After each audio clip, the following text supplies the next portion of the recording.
අවසරයි අපේ මාතෘකාව තමයි ඇසීම පිළිබඳව. එතකොට සුසුකා ලබතේ පඤ්ඤා.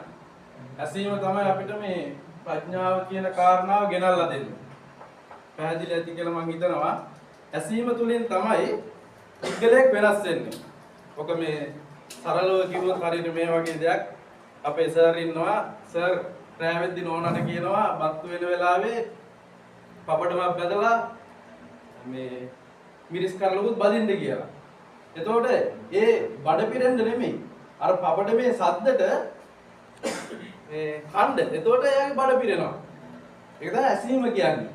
එතකොට ඇසීම පිළිබඳව තවත් විග්‍රහයක් කරොත් එහෙම සමන්තපාසාදිකාවේ පළවෙනි පොතේ 200 වෙනි පිටුවේ තියෙනවා කාන්තාවකට ගැබ්බර වෙන කාරණා හතක්.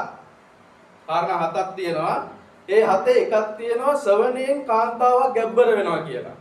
නේද? අපි කලින් කතා කරා මේ සත්ව ලෝකේ ඉන්න ඔක්කොගේම පිරිමි සත්තු ලස්සනයි. හැබැයි කෙකින්නියොන්ගේ සත්ව ලෝකේ කොක්කු නැහැ. මේ වලට කොකා පෙන්නනව නෙමෙයි මා. ඒ කොක්කු නැහැ. ඒතකොට කෙකින්නියෝ ගැබ්බර වෙන්නේ ගොරවන හඬ අහගෙන ඉඳලා තමයි මේ කෙකින්නියෝ ඔක්කොම ගැබ්බර වෙන්නේ. ගැබ්බර වෙන්නේ. ඒ කියන්නේ ඇසීම. අපි මාතෘකාව සුණාද? කිකිලියෝ ගත්තාම එක කුකුලේ කර්මන කරගෙන ඇසීම අහගෙන ඔක්කොම ගැබ්බර වෙනවා.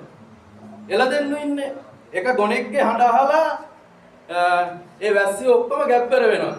සමන්තපාසාදිකාවේ 200 වෙනි පිටුවේ තියෙන්නේ ඒක කාටවත් බලන්න බෑ. ඒතකොට මේ ඇසීම මගින් ඒ ලිංග විපර්යාසය සමගම ගැබ්බර වීම සිද්ධ වෙනවා නම් ඇසීම කියන දේ මහා ප්‍රඥාවක් අපිට ලැබෙනවා.